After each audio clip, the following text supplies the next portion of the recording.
നമസ്കാരം. പ്രധാന വാർത്തകൾ.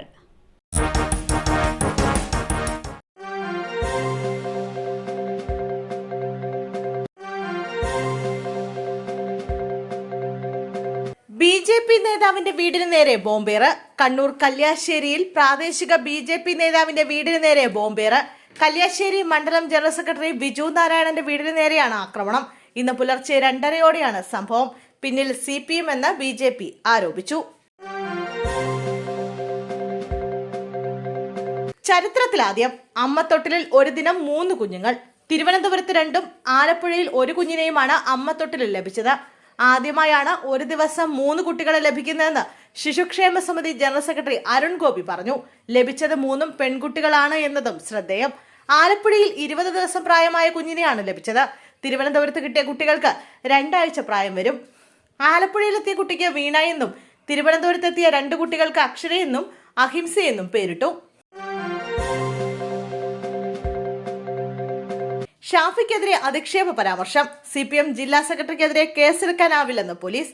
KPCC വർക്കിംഗ് പ്രസിഡന്റ് ഷാഫി പറമ്പിലിമ്പിക്കെതിരായ അധിക്ഷേപ പരാമർശത്തിൽ CPM പാലക്കാട് ജില്ലാ സെക്രട്ടറി EN സുരേഷ് ബാബുവിനെതിരെ കേസെടുക്കാനാകില്ലെന്ന് പോലീസ്.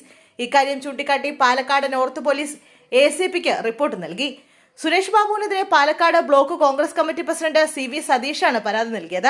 BNS 356 വകുപ്പ് നിലനിൽക്കില്ലെന്നും അപകീർത്തിപ്പെടുത്തി എന്ന വകുപ്പ് ചുമത്തി കേസെടുക്കാൻ കഴിയില്ല എന്നുമാണ് റിപ്പോർട്ടിൽ സൂചിപ്പിച്ചിട്ടുള്ളത്.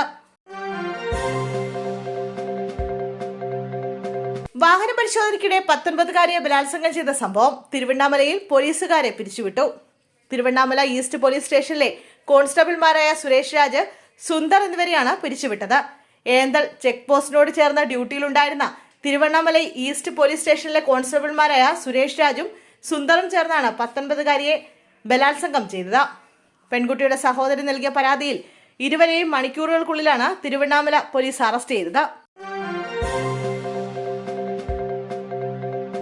റിനിയെ പങ്കെടുപ്പിച്ച് CPMന്റെ പെൺ പ്രതിരോധ സംഗമം. രാഹുൽ മാങ്കൂട്ടത്തിൽ MLAക്കെതിരായ നടപടികളിലേക്ക് നയിച്ച പ്രതികരണം നടത്തിയ നടി റിനി ആൻ ജോർജിനെ പങ്കെടുപ്പിച്ച CPMന്റെ പെൺ പ്രതിരോധ സംഗമം. കൊച്ചി പറവൂർ ഏരിയ കമ്മിറ്റിയാണ് സൈബർ ആക്രമണങ്ങൾക്കെതിരെ പരിപാടി സംഘടിപ്പിച്ചത്. മുൻ ആരോഗ്യമന്ത്രിയും MLAയുമായ KK ശൈലജയാണ് പരിപാടി ഉദ്ഘാടനം ചെയ്തത്.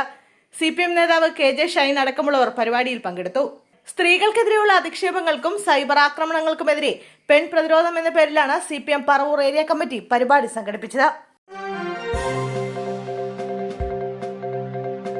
പാർലമെന്ററി വിദേശകാര്യ മന്ത്രാലയ സ്റ്റാൻഡിംഗ് കമ്മിറ്റി അധ്യക്ഷ സ്ഥാനത്ത് ശശി തരൂർ തുടരും. കോൺഗ്രസിന് അനുവദിച്ച പാർലമെന്ററി വിദേശകാര്യ മന്ത്രാലയ സ്റ്റാൻഡിംഗ് കമ്മിറ്റി അധ്യക്ഷ സ്ഥാനത്ത് മുതിർന്ന കോൺഗ്രസ് നേതാവും MPയുമായ ശശി തരൂർ തുടരും. അധ്യക്ഷ സ്ഥാനത്തേക്ക് ശശി തരൂരിനെ വീണ്ടും നിർദ്ദേശിച്ച് സോണിയാഗാന്ധി സ്പീക്കർക്ക് കത്ത് നൽകി. കഴിഞ്ഞ സെപ്റ്റംബറിലാണ് വിദേശകാര്യ മന്ത്രാലയ സ്റ്റാൻഡിംഗ് കമ്മിറ്റി അധ്യക്ഷ സ്ഥാനത്ത് ശശി തരൂരിനെ കോൺഗ്രസ് നിയോഗിച്ചത്. ഉപഭോക്തൃകാര്യ ഭക്ഷ്യ പൊതുവിതരണ കമ്മിറ്റി അധ്യക്ഷനായി DMK MP കനിമൊഴി തുടരും. കോഴിക്കോട് പെയിന്റ് കടയ്ക്ക് തീപിടിച്ചു. കോഴിക്കോട് ജില്ലയിലെ പെരുവയലിൽ പെയിന്റ് ഉൽപ്പന്നങ്ങൾ വിൽക്കുന്ന ഒരു സ്ഥാപനത്തിൽ വൻ തീപിടുത്തമുണ്ടായി.